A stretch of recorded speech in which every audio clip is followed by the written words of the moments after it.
쫄지 않는 마인드가 중요할 것 같습니다. 자, 선물 옵션 만기일도 이 3천을 향해 가는 우리 코스피에게 아무런 걸림돌이 되지 않았습니다. 외국인 순매수 행진 계속 이어지고 있고요. 그리고 혹시 또 태세 전환 가능성이 있을 수 있는 연기금 잠깐 불안했는데 오늘 다시 매수를 재개했습니다.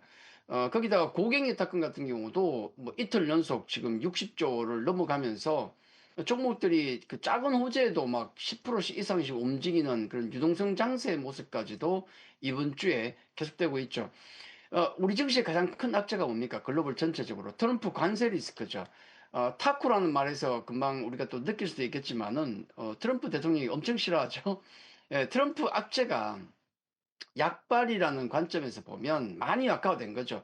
이번에 중국과의 협상에서도 히토류 한 방에 또 상당 부분 또 물러서는 모습을 보였지 않습니까? 용두삼이 어떤 패턴이 반복되고 있는데 지금도 물론 또 협상의 고삐를 당기려고 아까도 속보가 나오긴 하던데 예전만큼의 영향력은 이제 없다 그렇게 봐야 될 것 같습니다. 그리고 국내 쪽에 가장 큰 악재였던 국정 공백 같은 경우는 자연스럽게 새 정부가 들어서면서 해결이 됐고 거기다가 뭐 경기라든지 증시 부양 의지가 그대로 시장에 반영이 되고 있지 않습니까? 특히 어제 이재명 대통령의 거래소 방문, 거기다가 또 구체적인 증시 부양 의지를 한 번 더 확인하면서 시장에 더욱 힘을 실어주고 있습니다. 자, 현재 지수에 대해서 추가 상승할 것이다라는 어떤 그런 생각에는 이견이 없는 것 같아요.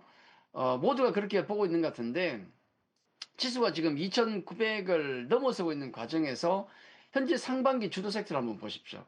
조선방산, 엔터바이오, 원전전력설비 등등이 있는데 이들 섹터가 거의 흔들림이 없습니다. 조정은 나와도 흔들림이 없어요. 아마도 지금 이들 섹터들을 물론 개인 투자자분께 사라 그러면은 지금 살 수 있으신 분은 거의 없을 것 같습니다.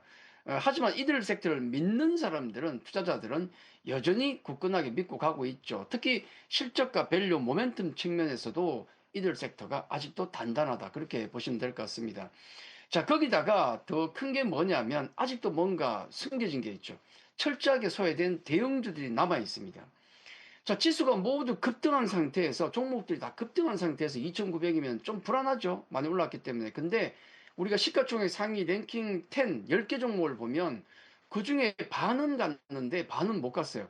예를 들어 SK하이닉스, 삼바, 하나로스페이스, KB금융, HD현대중공업 이런 5개 종목은 많이 갔습니다. 근데 나머지 5개 예를 들어 삼성전자, LG에너지솔루션, 현대차, 기아, 셀트리온 이런 종목들은 지금도 바닥에서 박박 끼고 있습니다. 특히나 지수 영향력이 큰 삼성전자와 현대차, 기아 같은 경우는 우리 시장이 될 때 보면 항상 외국인이 많이 샀던 종목입니다. SK 하이닉스와 더불어서 지금 반도체와 자동차가 철저하게 묶여 있는데 만약에 이들이 움직인다면 삼천지수 쉽게 갈 겁니다. 얼마 남지도 않았지만은 삼성전자는 지금 경쟁사에 비해서 조금 뭔가 좀 부진한 모습을 보이는데 답답하죠. 그래도 썩어도 준치라고 하지 않습니까? 한 방을 기대하고 있고 특히 국내 증시를 외국인이 이렇게 시장을 매수하는 외국인 입장에서 보면 삼성전자는 빼놓을 수가 없죠. 지금 외국인 매수가 들어오고 있지 않습니까?